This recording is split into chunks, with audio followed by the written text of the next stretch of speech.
for the second week in a row, I am doing a late edition of MLS Matchweek. And this week was really a week of missed opportunity for many of these teams. And that this week there were a chance for many of these teams to get a win in their game so that not only they can improve their chances of making the playoffs or potentially climb higher in the standings, but because of the fact that many of the teams around them lost this week, they could have had chances to either gain some ground to the team that they're chasing or trying to basically create a little bit of a gap between the teams that are chasing them for those positions that they're in right now. But unfortunately, they weren't able to take advantage of it. And I'm kidding you not, but heading into the end of this week, the Western Conference table is actually the exact same look as the way that we were heading into this week, and that between 2nd through 8th, which is where the spot that a lot of the Western Conference team are kind of jumble up, and there's only like a 5-point gap between 2nd and 8th. None of those teams actually won this week, which is even more surprising considering the fact that, you know, there was matchup that between 2nd through 8th where it was like a head-to-head matchup and that all of them end up in a draw. And then there were also some teams between 2nd and 8th play against some lowly opposition in the Western Conference or in the Eastern Conference, but they weren't able to get a win, and some of them even lost this week. But with that being said, let's actually talk about the first game, which is the Redbulls versus New England, which ended in a 1-1 draw. Now, the Redbulls, they probably should have won this game. And that the only reason why they didn't win this game is that they just couldn't put their chances away. And that in the first half, that was the case for them, as they had a ton of chances to score more than the one goal that they had. And that one goal did came in the 19th minute when Jakowski scored what could be the goal of the week this week, where he basically hits it from about 25 yards out to give the Redbulls a 1-0 lead. And also, I just realized, as I'm going to get a pen right here, I forgot to put the number 1 next to New England's name. There we go. So that's, of course, is a 1-1 draw between both of these teams. But as I was saying, Jakowski, that was a great goal that he scored. It might be the goal of the week. But then after that, they had a lot of chances to potentially get the second goal. And, you know, part of it has to be with the fact that Matt Turner did make some big save during this game, but there was some really just bad miss that the Red Bulls had throughout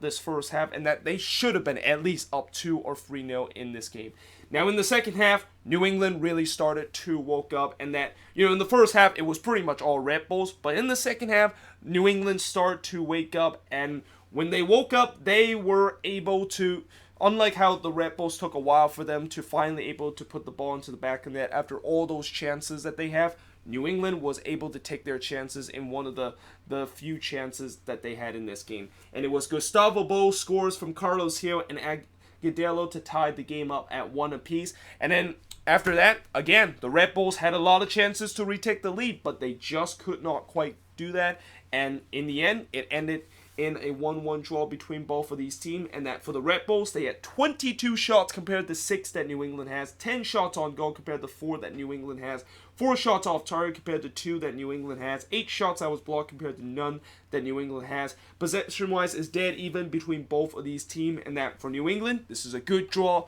for them going to Red Bull Arena, a place that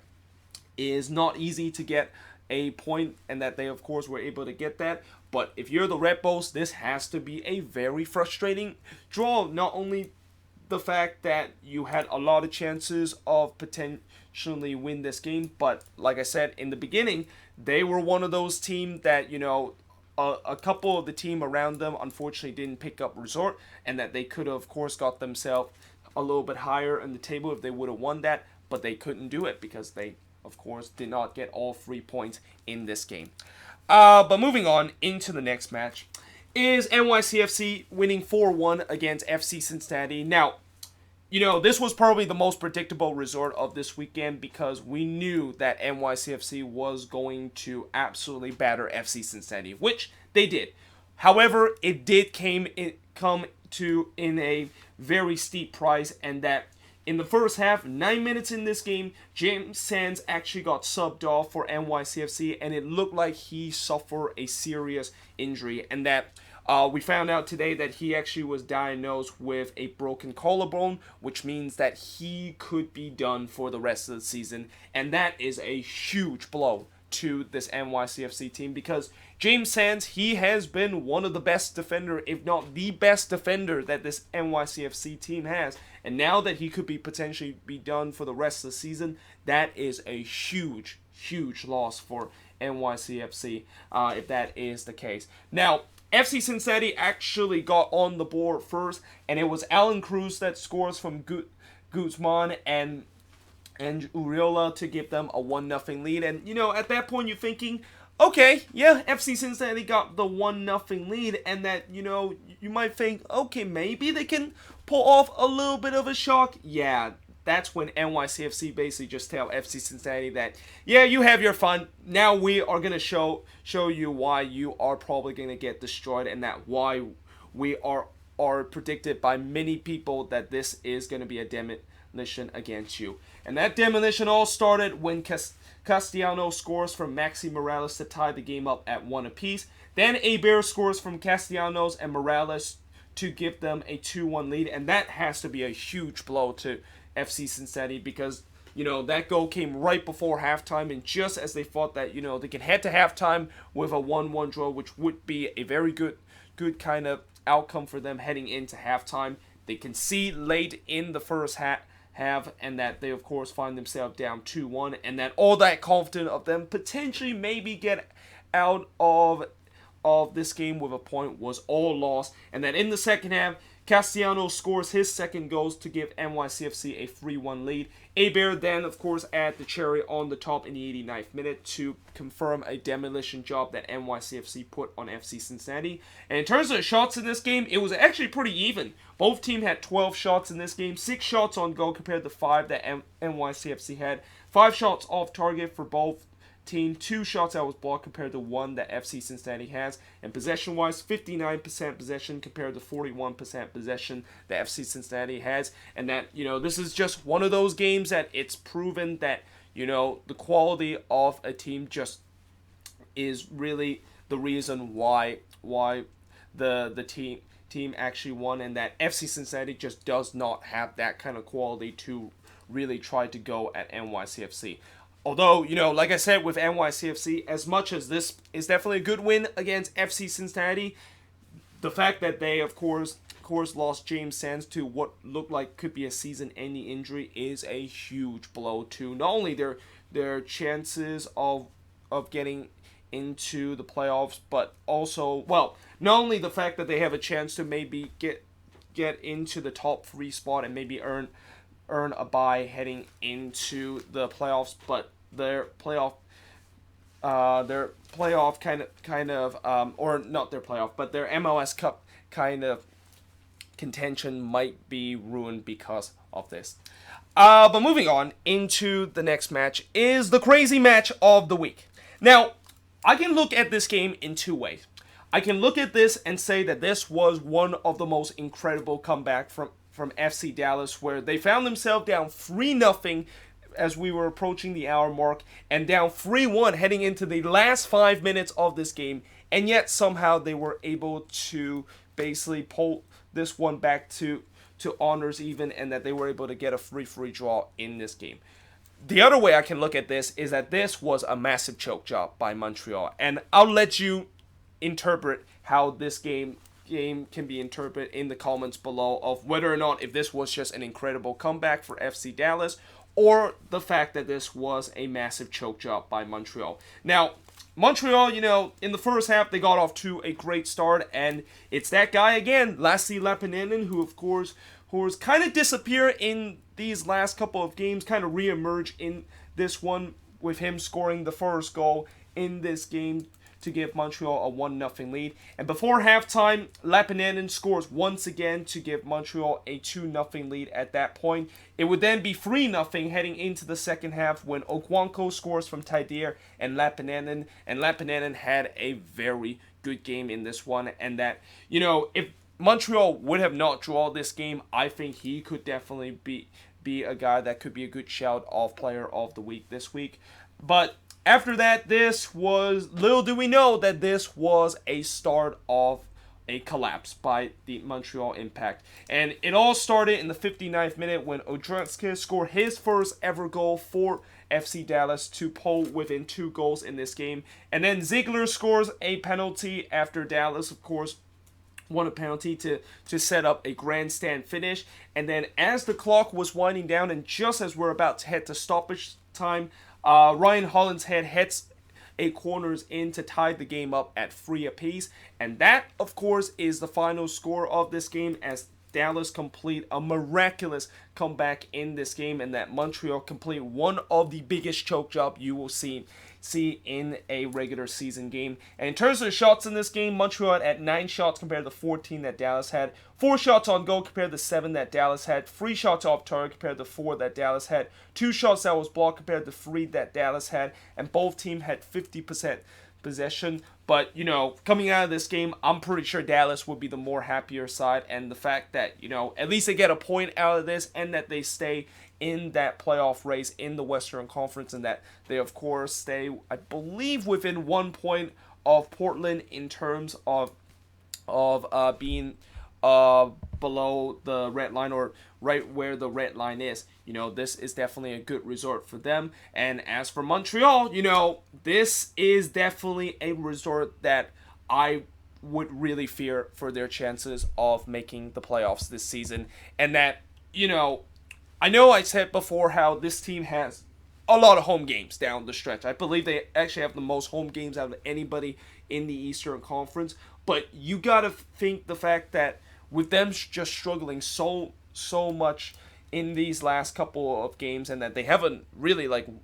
won a lot of games in these last couple of months, and the fact that you have this kind of game where you need to win and you were on verge to getting all 3 points to potentially set up a good run heading down the stretch, this is a result that can really kill their chances of making the playoffs. And no matter if they're actually are at home for a majority of these games, this will really takes a lot of air out of their chances of making the playoffs, and that they now need to try to regroup themselves, and that hopefully for these next 2 weeks where they're not going to have Nacho Piatti because he's out again with an injury, that they can of course somehow pull it back. But things are really looking very bleak for Montreal right now, as they just barely, they're somehow still above the red line right now, but they are just barely hanging on in terms of those possession in the Eastern Conference. Now, moving on into the next match, and one team that all of a sudden looked like they could be a real threat of actually getting the last couple of playoff position in the Eastern Conference standing is the Chicago Fire, who I think this is probably, when you look at these last couple of games, I think this is probably the first time all season long that I actually are starting to see some consistency for the Chicago Fire. Because throughout this season, I've been always talking about how the Chicago Fire has just been, it's just a guessing game with this team. And I know there are still some people that say that this team is still a guessing game because, they're now finally on a good run and that they finally show their consistency. But the question is, will that consistency happen? And when you look at how this season has gone, the answer is probably no, because they have just been very inconsistent, and that they also had that bad run that looked like it ended their playoff hope. But, they are started to kind of show that resurgence in these last couple of games, and one of the reason why they have started to show that resurgence is because Nemanja Nikolic is starting to score again, and that he is really started to look like the players from the first 2 seasons with the Chicago Fire. And it's no surprise in this game, he of course scored 2 of those goals, and he of course scored his first of a brace when he scores from Frankowski and Kappenhoff. That's 4 straight games that he has scored with a goal. And it kind of also makes me kind of a genius in some ways, saying that a couple of weeks ago when Nikolic did score his first goal, I kind of said that, this might be finally the goal that can really give him some confidence. And that I have said many times before, when you're a striker, if you can get 1 goal, it doesn't matter how you get that 1 goal, but if you can get that goal that end just a long dry spell of not having a goal, you can really start it to get things going. And that it felt like the goal is no longer just like 3 feet wide, and that all of a sudden that confidence is going to start to come up. And there is no doubt that Nikolic is kind of experienced that, where once he's ended that drought that he had, and once he finally starts scoring again, he is started to find out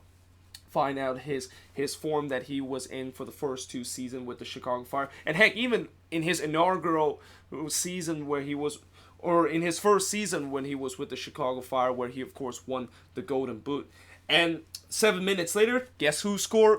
again for Chicago? Yep, it's Nemanja Nikolic scores on a penalty after Chicago, of course, won a penalty, and I believe it was Sapon that was brought down in the box that won the penalty to, of course, give Chicago a 2-0 lead at that point. Now, their chances of potentially getting 3 points looked like took a huge hit when right before halftime, just as you thought that, Chicago was going to head to halftime with a 2-0 lead and things were going well for them, they, of course, had a man sent off in this game. It was Nico Gaitan that sent off just before the stroke of halftime, and I wrote soft red card with a question mark because I really think that this probably shouldn't have been a red card, and that, if Chicago drew this game, or if Chicago actually lost this one to the Union, I think a lot of Fire fans will be angry about this red card, and I definitely agree why they should. Can see why they are angry about this red card, because when you look at what happened in this instant where Gaitan, he did kind of make a tackle from behind. But the thing is, it wasn't really a reckless kind of challenge from behind that he did to Jamel Montero in this instant, and that, in some way, I think that is kind of just a mistimed kind of challenge, and that, if anything, I would give Gaitan a yellow card in that instant, because, when you decided to basically mistime your challenge and you're trying to slide in from behind, usually that is going to end up a yellow card. But I was very surprised that this, of course, was a red card, and I'm pretty sure a lot of Fire fans was even more surprised and angry the fact that it was a red card. But the good news is, it didn't really harm them in the second half, because, while the Union had a lot of chances to potentially get that goal back into this game, or just get 2 goals to get the equalizer in this game. And actually, before they started to really took control of this game, CJ Sapon almost haunt his old team with a third goal for the Chicago Fire, where he basically hits off the post literally a minute after the second half whistle was blown. But like I said, the Union had a lot of chances to potentially get 1 back or even 2 back to tie this game up, but they weren't very clinical in this game, and that the Chicago Fire were very disciplined in terms of the defense, and Cornhope did make some very big save for the Fire to keep this one at 2-0. And yeah, that of course was the final score of this game. As in terms of shots in this game, the Union had 18 shots compared to 5 that the Fire had. Most of those shots, of course, came right after when the sending off has happened. Both teams had 3 shots on goal, 10 shots off target compared to 2 that Chicago has, 5 shots that was blocked compared to none that the Fire has, and Philly had 70% possession compared to 30% possession that the Fire has. And although when you look at the stats, it looked like Philly absolutely dominated this game, they really dominate because of the fact that once Chicago got sent off, or once Chicago was down to 10 men, they really kind of bunker in, and that's when the Union really kind of struggle in terms of breaking down this Fire bunker. And that, for the Union, I definitely do have some concern with this team, because when you look at these last couple of months, yes, they have got a couple of victories that will sustain them in first place, and that, well, now they're actually no longer in first place, with Atlanta, of course, winning this weekend against Portland. They, of course, now drop down to second place. But, I do have concern about this Union team, because when you look at these last couple of games in this last couple of months, they have just not looked very convincing that they should be a team that belong near the top part of the Eastern Conference. And that even in some of the wins that they have, it's not like I think besides the 5-1 win against DC, where they kind of got help with the fact that they were up a man for so long, But besides that game, there wasn't really a lot of games where, even in those wins that Philly has, where you say, oh, that's a great convincing win. That looks like a very comfortable win for them. No, some of those wins, they literally had to score a late goal so that they can, of course, get all 3 points of it. An example of that is against Houston last week, where, they were about to drop points against the Dynamo team that just do not do well on the road and look like they are a train wreck right now, but somehow they were able to rescue that all 3 points with them scoring late. So yeah, I do have concern with this Union team, and the longer that they kind of go on, continue to kind of perform like this, something tells me that when they do play against the big boys in the playoffs, they could really falter, and that even though they're like near the top part of the Eastern Conference, and that most likely they're going to have a home game against an Eastern Conference team in the playoffs, I do have a lot of concern of them potentially winning that one, and that could definitely be an upset pick of a team on the road heading into the playoffs, knocking down a team at home in the first round of the playoffs. But moving on into the next game is Columbus. So the game between Columbus and TFC end up in a tie, as both of these teams took a 2-2 draw. Although for the Columbus crew, once again, this is a game that they probably should have won, just like last week when they were playing against FC Cincinnati in the Hell is Real Derby. And that in the first half, they had a lot of chances to potentially get the opening goal, but they weren't able to get that, and instead, it was TFC that actually got the opening goal when Jonathan Osorio scores from Josie Altidore, and that was completely against the run of plays, considering the fact that was really the first opportunity that TFC had, and that Columbus basically just completely dominated the first half, and yet they found themselves 1-0 down heading into halftime. Now, in the second half, they finally found that clinical finishing that was lacking in the first half, and it was Pedro Santos scoring from Will Trapp to tie the game up. And then they, of course, took the lead in the 82nd minute when super sub David Accam scores from Harrison Affle to give them the lead in that game. And the reason why I say he's a super sub is because he literally just came on two minutes into the game when he scored that goal. Like, talk about an instant impact coming off the bench. This is an example of that from David Accam, scoring literally just 120 seconds into this game. Now, just as Columbus looked like they were able to get all 3 points in this game,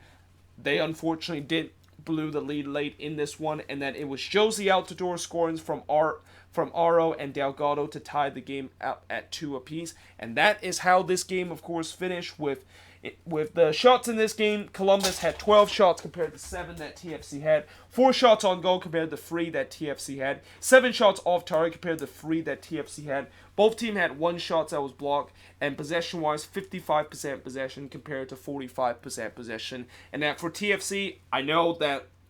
would say that this is a big opportunity missed for them, considering the fact that the other team around them lost, and that they were only able to pick up a point, while other team around them, who of course dropped points, also only able to pick up 1 point, so that they of course didn't really make up any ground or actually have a chance to go above the red line once again. At least they got a point out of this one, because when you look at how this game was, Columbus basically just dominated throughout the game, and that if it wasn't for their clinical finishing, they would have dropped all 3 points in this one. And as for Columbus, I mean, I know that they will definitely be frustrated the fact that the clinical finishing was the reason why they weren't able to get all 3 points in this game. But at the same time, I think with the crew, since they really have nothing to play for the remaining of the season, and that they're just kind of looking forward to the future and how they of course can reassemble the squad in the off season to try to make it competitive again. I think this is definitely a good progress for them, that they are definitely starting to show some life, that they could definitely be a team that could compete heading into the future. But yeah, moving on into the last game on this board is Minnesota. So the Loons drew 1-1 against Orlando City as they dropped points at home in this game. And not only the fact that the biggest reason why they weren't able to get all 3 points in this game was once again because of the inability to put the ball into the back of the net, But I think there is now a new problem that I'm starting seeing with this Loons team, and that new problem I'm starting to see with this Minnesota team is that they really struggle in terms of breaking down a low block team. And the first half really proves that, where Orlando City, coming into this game, their main tactics was just basically put 10 guys in the box and try to ask Minnesota to see if they can, of course, break down their low block, which when I look at what Minnesota did in the first half, and that with all those possession that they had and tried to break down that low block of an Orlando City side, the answer to that question is no. They cannot break down that low block, and that every time when they try to go on the attack, either they, of course, get dispossessed in a crucial moment, or the fact that the final ball just gets intercepted by one of the Orlando City players. It was very, very frustrating in a Minnesota perspective of how the team just could not quite break down a low block kind of side that Orlando City puts in. Now, in the second half, they were a little bit more successful in terms of breaking that low block, and that they did started to create a couple of more opportunity. But remember how in the last game where I talked about how Minnesota, of course, won 1-0 against the Rapids, and I said, it's a good victory for Minnesota, but the thing is, I do have a lot of concern with the fact that, when you decided to let your opposition to stay in the game, and that you let them have a chance to potentially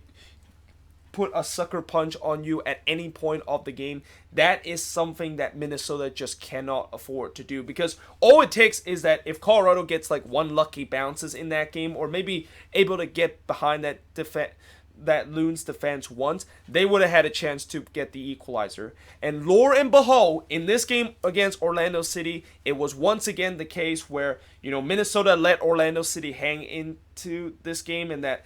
the longer this game stayed 0-0, the more I feel like Orlando City was eventually going to find a way to get that sucker punch of a goal, and they did exactly that in the 70th minute, where Orlando City, on one of the rare attack and one of the rare times that they were able to get behind this Loons defense, and that Nani was one-on-one with the goalkeeper, and Iko Parr literally had to make a last-ditch tackle in the box. And originally it looked like it was a great tackle from Iko Parr, but unfortunately he didn't get the ball, which means that the referee signaled a penalty. Now, before this season, Opara would have got sent off in that instant, because that he basically just denied a goal score opportunity in the box. But because this year MLS followed a rule that many of the big European league is started to apply, which is the double jeopardy rule, where if you at least attempt to try to get the ball off of the last man in the box, and that you concede a penalty, you will not of course get sent off, as it was before the case. So Opara, of course, only got a yellow card, but Orlando City got the penalty, and Nani was able to put away that penalty to give Orlando City a 1-0 lead. And just as I thought Orlando City was potentially gonna get all 3 points in this game, because once again Minnesota really struggled in terms of breaking down this low block team, and it looked like all hope were lost, Danladi scores in the 92nd minutes to tie the game up at 1 apiece to, of course, potentially salvage a point for Minnesota in this game. But guess what? That is not the last crazy incident that happened in this game. And so far, I've been seeing like these last couple of home games that Minnesota has been just quite insane. And that there's always late drama in stoppage time, or even in the last 5 minutes of the game. And it was once again in this game where literally 2 minutes after Minnesota got the equalizer and looked like they rescued themselves a point at home, Orlando City got a penalty. And that they got a penalty because Chase Gasper basically handled the ball, and that his hand was in an unnatural position when the ball hits him. But they look at VAR, and originally when they look at VAR, I thought for sure that they were just looking to just double check to make sure that that ball actually hit Gasper's hand, and that Gasper's hand was in an unnatural position. And heck, even the broadcaster for Minnesota even said that, it's going to take a miracle in terms of this being overturned. But at the end of all of this, the real reason why they go to VAR wasn't because of the handball, but it was actually they were looking to see whether or not before the handball actually happened, when Tesha Akindele received the ball into the box, whether or not if Akindele was in an offside position. And when they look on the replay, it definitely showed that Akindele was in an offside position, and therefore that is why the penalty was overruled. And that, I know a lot of Orlando City fans will not be happy of that, but because of the fact that that offside came before the penalty happens, that's why this penalty was overruled. And that, if the linesman raised the flag in that offside call, then there would have been an instant where there could be a potential handball that would happen, where we saw literally a couple of seconds after what happened in this instance. So yeah, Minnesota kind of gave a huge misfortune in this instant, and in the end they did able to rescue them a draw in this game, as they drew 1-1 against Orlando City in this one. And in terms of shots in this game, they had 22 shots compared to 5 that Orlando City had, 6 shots on goal compared to 3 that Orlando City has, 13 shots off target compared to 2 that Orlando City has, 3 shots that was blocked compared to none that Orlando City has, and possession-wise, 54% possession compared to 46% possession. And that, for Orlando City, they would definitely be very frustrated with this result, considering the fact that they were this close to potentially getting all 3 points and steal all 3 points away from Minnesota and go above the red line for the first time this season. But unfortunately, they gave up that late goal, and that, for Minnesota, it's fortunate that they were able to get out of this game with a point and that they stay in second place in the standing. But when I look at the issue that is happening with this team in the last couple of games, where their inability to put the ball into the back of the net and not showing that clinical finishing, and also the fact that they just struggle in terms of breaking down a low block team, and that I have a feeling now every team that comes to Allianz Field is just going to do what Orlando City is going to do, which is just park the bus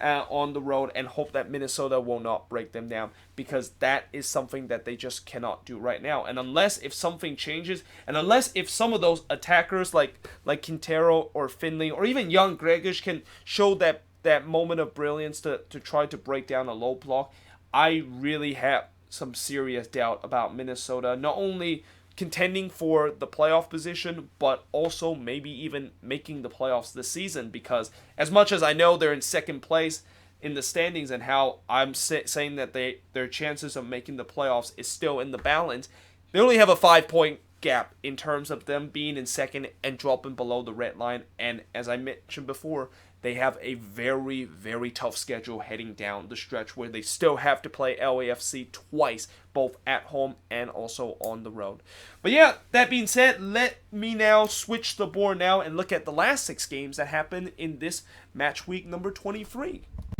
But yeah, next up. So after this game between the Quakes versus SKC, I basically tweeted out and say that if there is a panic button that I can hit right now, I would smash it right now with this team. And I'm not even exaggerating one bit with the way that I said that, because I can clearly see that this team is in serious trouble, and that their chances of making the playoffs in these last 3 weeks look very, very vague. And,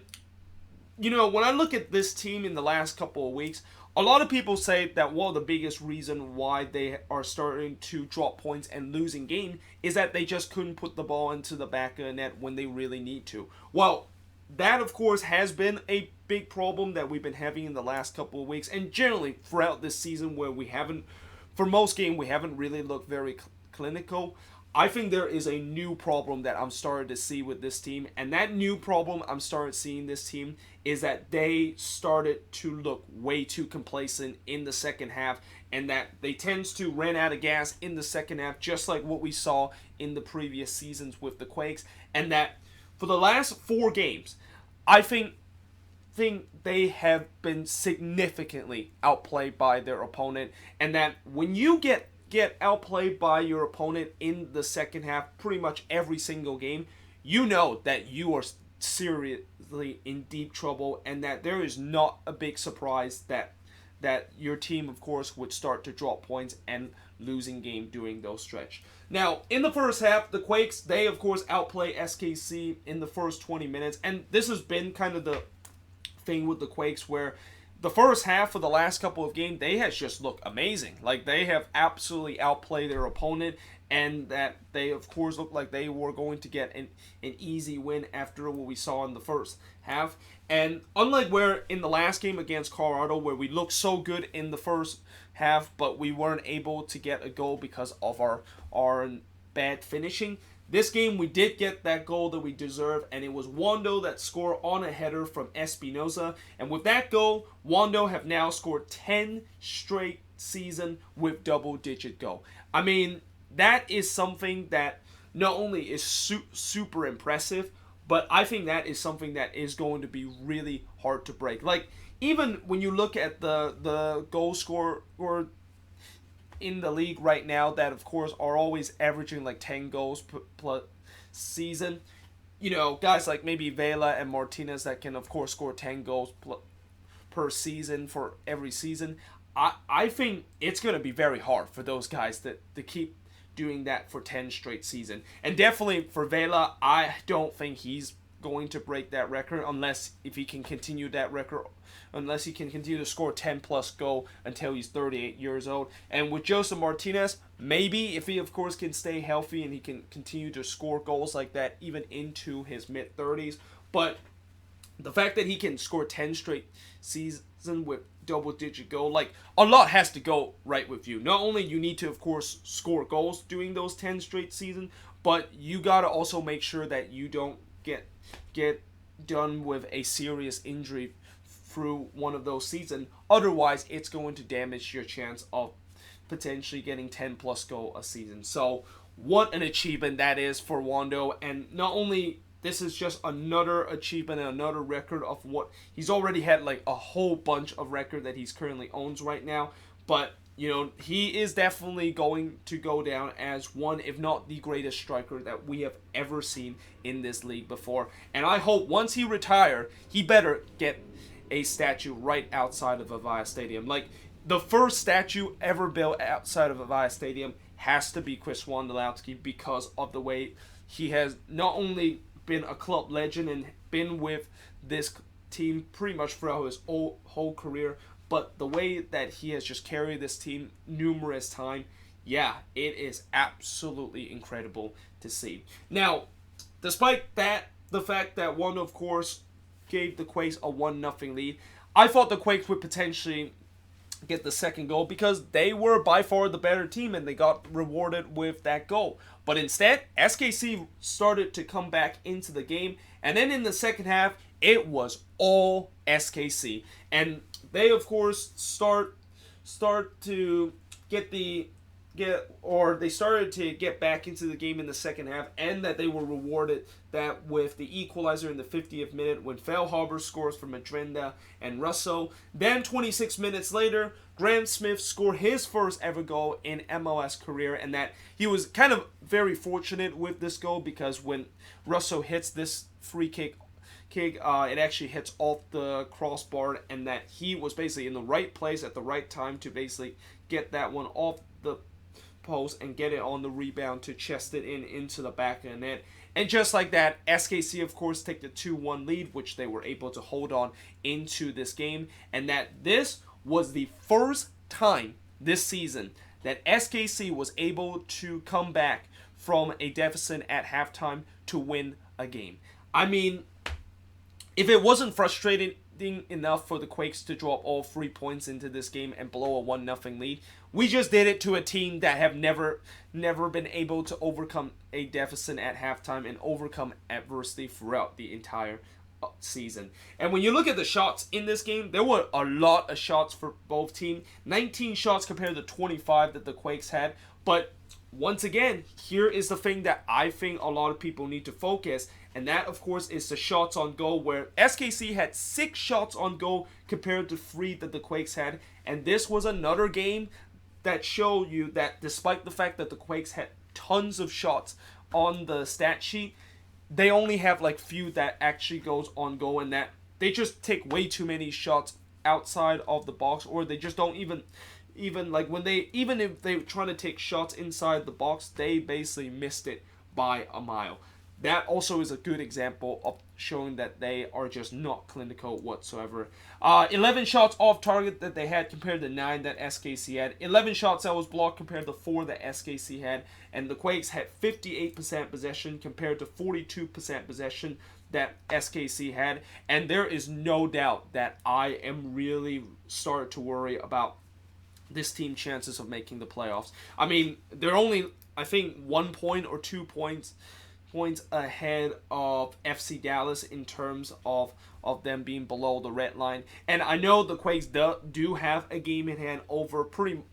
much almost every team that is above them. Yeah, that game in hand is next week against LAFC. And the last team you want to face when you're in a slump like the Quakes are in right now is the best team in the league and the team that is definitely going to win the Supporters' Shield this year. So, yeah, I mean, I'm just very concerned with the Quakes right now, and that I really hope eventually they, of course, will find a way to turn around, and that this is not another one of those seasons where I've seen it before, where the Quakes have an amazing season, and then when it matters the most, when I have hope that this team can do something, they completely slap me in the face and basically completely breaks my heart with the way that they just cannot pull it through at the vital moment. And as for SKC, you know, it's a good win for them to keep their slight hope in terms of making the playoffs. I mean, you know, they had to win this game if they were even going to keep any hopes of making the playoffs. Like, if they lost this game or drew this game, I think they're pretty much done in terms of their playoff chance, because they're just they're just so far behind in terms of trying to get into a good spot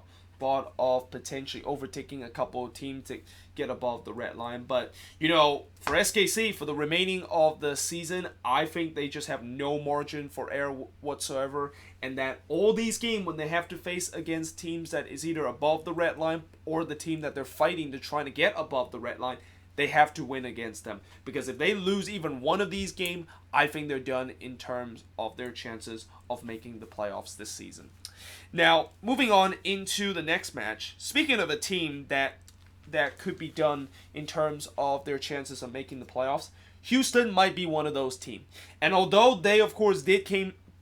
come back from a 2-0 deficit in the first half and drew 2-2, they had to win this game against Colorado. And I thought, you know, with a new coach in this game, maybe it can spark some life into this team. But instead, it was really the opposite in the first half. And that 7 minutes into this game, Rubio scores from Sam Nicholson to give Colorado a 1-0 lead. Then Rubio scores again in the 38th minute to give Colorado a 2-0 lead. And at that point, I felt like the Dynamo was just done. Like, not only they are going to lose their 4th straight game at home, but their playoff chances is pretty much all but done. But in the second half, they did finally show some life, and in the 74th minute, Minota scores from Lundqvist to give them some hope to get the equalizer. Before 5 minutes later, Minota scores again, this time from McNamara, to tie the game up at 2 apiece. And then Houston, you know, for the last 11 minutes, they were desperate to try to get that third goal, but unfortunately, they weren't able to get it, and that they have to settle for a 2-2 draw. And in terms of shots in this game, 26 shots compared to 14 that Colorado has. 8 shots on goal compared to 7 that the Rapids had. 14 shots off target compared to 3 that the Rapids had. Both teams had 4 shots that was blocked. And possession-wise, 61% possession compared to 39% possession that Colorado had in this game. And like I said, for Houston, you know, this is a game that they just had to win against a Colorado team that is near the bottom of the table and had nothing to play for. And the fact that they did not get a win in this game tells me that maybe their chances of making the playoffs is all but dusted. Like, you know, you cannot drop points at home for 4 straight time when you are basically using your home form as the only way to get to the playoffs. And that, yeah, I just don't see how the Dynamo have any chances of making the playoffs, especially with road games that is going to be coming up with this team. But yeah, next up. So, in a game where both teams really need to get a win in this game, neither of them got it. And usually when that happens, and when when there's these kind of games like that ends in a draw, both teams are going to be very disappointed with the result, and hence that is exactly what happened in this game between the Galaxy and the Sounders, where it ends in a 2-2 draw. Now, in the first half, just 6 minutes into this game, Daniel Sturridge got a red card after he denied of a goal score opportunity, and it looked like the Galaxy was in serious trouble in this game because of the fact that they're down to a man and that they have to play 84 minutes with just 10 men in this game. But just 3 minutes later, they actually won a penalty, and that they actually had a chance to take the lead in this game. But when they go to VAR and look to see if Jonathan Dos Santos actually handled the ball before he was brought down in the box by Rodon, it showed that he did handle the ball, as the ball, of course, popped up in the air off of his hand, which was in an unnatural position. So that is the reason why the penalty wasn't given, and Seattle did escape a close call over there in the 9th minute. Now, throughout the remaining part of this game, one thing that I really realized with this game is that despite the fact that the Sounders were up a man in this game, they didn't look like they were up a man. And in many ways, if you actually watched this game and you didn't realize that the Galaxy were down to 10 men in the 6th minute, you wouldn't even realize the fact that, you know, Seattle actually were actually up a man and that the Galaxy were down to 10 men. I mean, the Sounders, they just looked so flat going forward, and they just didn't even they didn't even pressure the Galaxy whatsoever throughout this game, and that, you know, all the Galaxy needed to do was kind of sit back and maybe hopefully they can get on the counterattack on the Sounders defense that has just looked very fragile in these last couple of weeks. Now, Seattle did eventually get the first goal and finally took advantage of that man advantage when Rui Diaz scores from Harry Shipp to give them a 1-0 lead. But that was really one of the few opportunities that they had inside the box, and one of the good golden opportunity that they can potentially put the ball into the back of the net. And that 3 minutes later, the Galaxy responds, and it was none other than Zlatan Ibrahimovic that scores from Sebastian Lletget to tie the game up at 1 apiece. And then in the second half, like I said about throughout this game, where you wouldn't realize that Seattle actually were up a man if you didn't watch like the first 5 minutes. They just did not look like they took advantage of it whatsoever. They looked so flat going forward on the attack, and that the Galaxy, of course, won themselves a penalty in the 63rd minute. This time it did stand, which Zlatan, of course, was able to put away to give the Galaxy a 2-1 lead. And it looked like the Galaxy was going to win this one 2-1 because, once again, Seattle, they didn't really offer much threat. And there was no sense of urgency with this Sounders team, which makes me really surprised with the way that, when you look at how their squad is, you would think that with the amount of talent that they have on the attack, with the likes of Lidero, Rodon, Rui Diaz, and even Jordan Morris, with that much of a talent, and the fact that they aren't able to even challenge Bingham a lot during this game, and really kind of putting a little bit of a shooting gallery in front of him, it's just absolutely shocking with the way that the Sounders have played this game. Now, they did get a little bit of fortune of luck in the 82nd minute when they, of course, did get the equalizer, but this was a lot to do with the fact that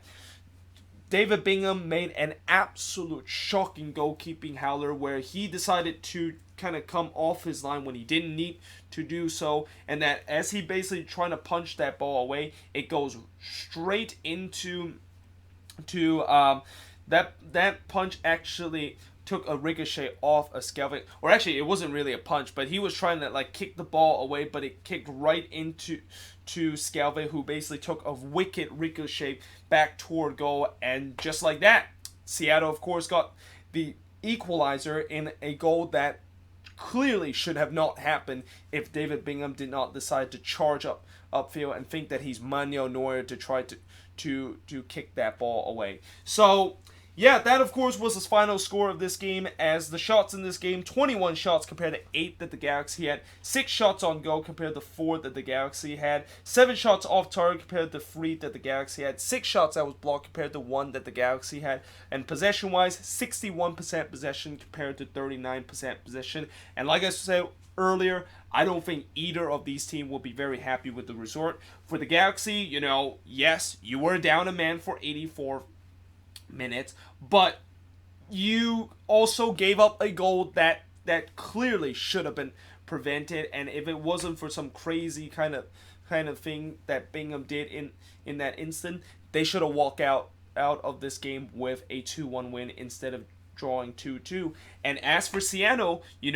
84 minute with a man up and with that much talent on the attack, and you still cannot get it going. Yeah, that just makes me wonder what is going on with this team, and also makes me wonder that even with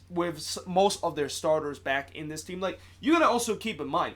for a while now I've been using the kind of injury kind of exception to say that that's why the Sounders are kind of struggling right now. But now when you look at this game and you look at the starting 11 that include pretty much almost everybody minus Brad Smith in their star-studded starting 11, and yet they still look like the team that were having an injury crisis a couple of weeks ago and losing those games. So that just tells me that this is more than just the injury problem that they had, and that there is really something that has gone wrong with this team. And unless if they don't turn this around,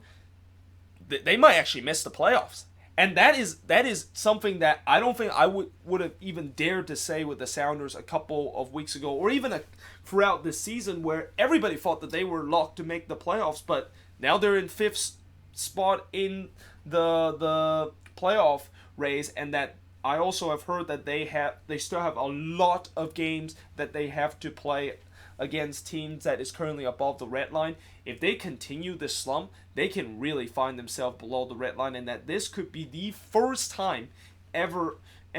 in MLS history that the Seattle Sounders will not make the playoffs. And that, wouldn't that be crazy, the fact that both Seattle and Sporting KC would actually miss the playoff this season? Like, I don't think this season, at the beginning of the season, that we would say that SKC and Seattle would miss the playoffs. But here we are. This could really be a big reality if Seattle doesn't get their acts together. And for the Galaxy, like I said, they will be very disappointed that they didn't get 3 points because of that mistake that they committed. But at least they are still able to hang on to that third position right now in the Western Conference. Now, the other LA team, LAFC, has just became the first team to clinch their playoff spot in MLS. And I know I actually forgot to mention this during the preview, but if they need to all they need to do is get a win in this game against RSL, and if FC Dallas, of course, drop points, then they, of course, would clinch the playoffs. And they did exactly that by winning against RSL, and FC Dallas, of course, dropping points against Montreal. And this is a game that just shows another example of why LAFC is by far the best team in the league, and that they're basically like playing on another planet right now compared to everybody, and that they don't really care what kind of narrative that you're coming into this game. RSL, they won 6 in a row at home, and that they have looked like one of the hottest team in the league. We don't care, because we're LAFC. We're gonna just treat you like you're one of those teams that we could easily beat. And in the first half, RSL was very lucky that they didn't go 1-0 or even 2-0 down the first half. Like, the first half, it was all LAFC. They absolutely dominated RSL. And that if it wasn't for Raimondo with a couple of big saves, including that double save that he had in the 16th minute, and the fact that the post kind of came to the rescue a couple of times for RSL, including in the 24th minute, which I believe was it Blessing or Mark Anthony K that hits the post, RSL would have found themselves down at least 2-0 heading into halftime. Now, in the second half, there was a little bit hope that maybe RSL can get something out of this after Walker Zimmerman got sent off with his second yellow card. if there is some good news for the Quakes heading into that LAFC game, and maybe give them some hope that they can get something out of LAFC heading into that midweek game, at least we don't have to face Walker Zimmerman, who is going to be suspended for the next match because of this red card.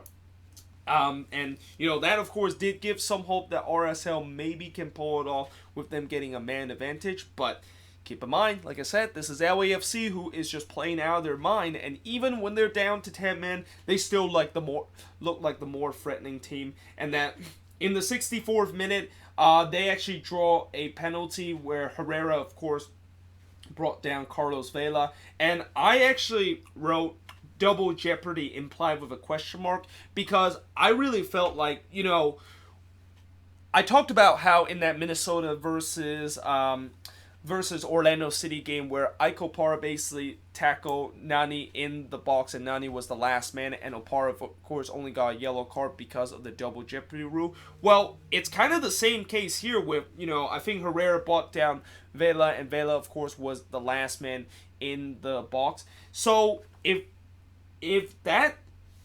double jeopardy isn't implied in this situation, then why was it implied in the situation in that game between Minnesota versus Orlando City? I mean, I guess the only explanation to this is the fact that, they tends to be a little bit inconsistent with some of their ruling, and this is another example of the inconsistency where in both situations it looked like the double jeopardy rule should be implied and that Herrera should only get like a yellow card in that instant, and yet somehow in one instant we imply the double jeopardy rule in that situation, but in this same situation where it's clearly a double jeopardy rule need to imply in that situation, we don't. We still give him a red card, and that at that point it was 10v10 soccer, and that as soon as Vela, of course, puts away the penalty in this situation, I knew this game was over, and that I know RSL was not gonna actually get anything out of this, and that, of course, was 100% sure when Diamande scores from Lee Gwyn to basically put this game away for LAFC. And like I said, LAFC become the first MLS team to clinch a playoff spot this season. And in terms of the shots in this game, 17 shots compared to the 9 that RSL had, 7 shots on goal compared to the 4 that RSL had, 4 shots off target compared to 7 that LAFC had, 3 shots that was blocked compared to 1 that LAFC had, and LAFC had 45% possession compared to 55% possession that RSL had. And yeah, really, I don't need to say much about LAFC other than the fact that they once again proved to us that even when they're down to 10 men, and even when they're facing against a good opponent, they somehow still able to pull through and get a victory, and that they also shown why they are the clear favorites of winning MLS Cup this year. And then as for RSL, it's a disappointing loss, and that it did kind of end that streak of them being unbeaten at home. But at the same time, no shame of losing to LAFC, who are just basically a team that run over everybody. And at least they did not get absolutely destroyed like they did last year when LAFC put a 5-1 thumping against them at Rio Tinto Stadium. But moving on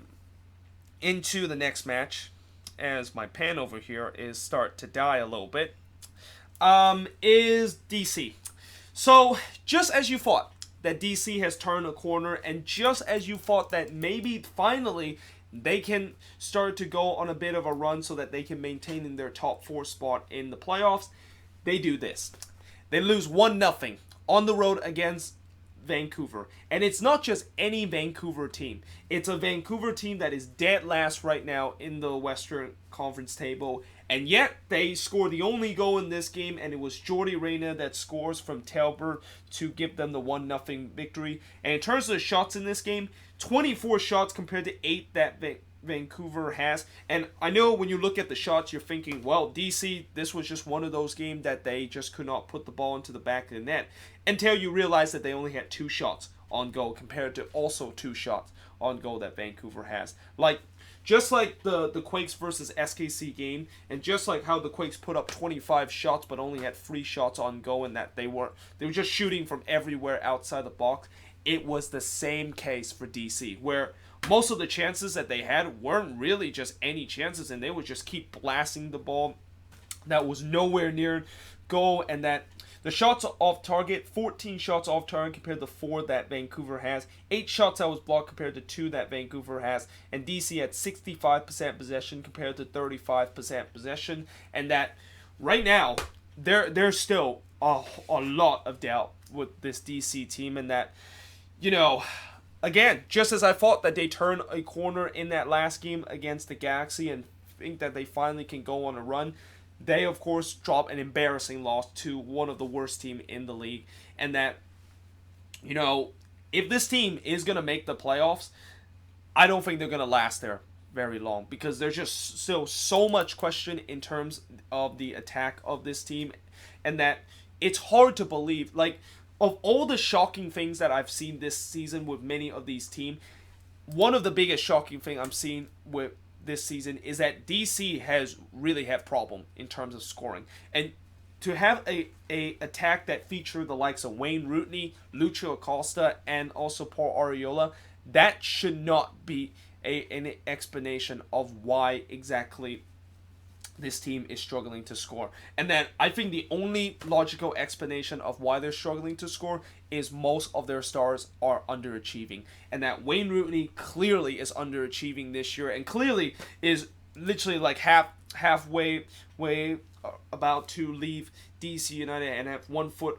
out of the door with this team right now. And that you can say the same thing with Lucio Acosta, that he also have 1 step out of the door with the way that he wants to leave soon. And even maybe Paul Arriola could be the same case. You know, this DC team, not only the fact that they are in deep trouble of not only missing the playoffs, or the fact that their starters are continue to underachieve, but that this attack that they have next season is going to be dramatically different, and the future of this team could be very, very bleak. So, yeah, I don't know what to say about DC. Like, this team, if they cannot figure this out, there is no way they can make it out of the first round of the playoffs. Like, they're just way too inconsistent, in that they just cannot find a way to put the ball in the back of net, despite the fact that they have a lot of talent on their team. But now, moving on into the final game of this weekend, is the rematch of the MLS Cup between Portland and Atlanta United. And just like the rematch of MLS Cup, the scoreline was actually the same as the MLS Cup final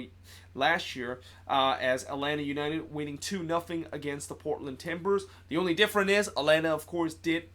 this against Portland on the road. And really, I feel like this game could have easily gone either way, and that both teams really had a lot of chances in this game. Like, this game could have easily ended 4-4 with the way of the chances that come in this game. And that, you know, in the first half, 14 minutes into the game, Leandro Gonzalez Perez was able to hit one away to give Atlanta a 1-0 lead. And like I said, both teams had a bunch of chances of potentially getting the next goal. Portland had a lot of chances to basically get the equalizer, but a couple of them were saved by Brad Guzan, who really stood on his head in this game and made some big saves in this game to keep Portland off the scoreboard. And then, right as we get into the halftime whistle, this is when we had a very controversial play, which is not a big surprise, because anytime when you have a big game like this, there's got to be some controversy. And the controversy in this game was that Tuiloma actually brought down Pity Martinez on the ground in the box, but no penalty kick was awarded. Now, I only saw this once. I, of course, rewatched this game, because when this game was on, I wasn't able to, I was actually working when this game was on Sunday, and that I actually did rewatch the whole game yesterday, and I only really got one good looks in terms of that, because I don't think Fox actually show any replay of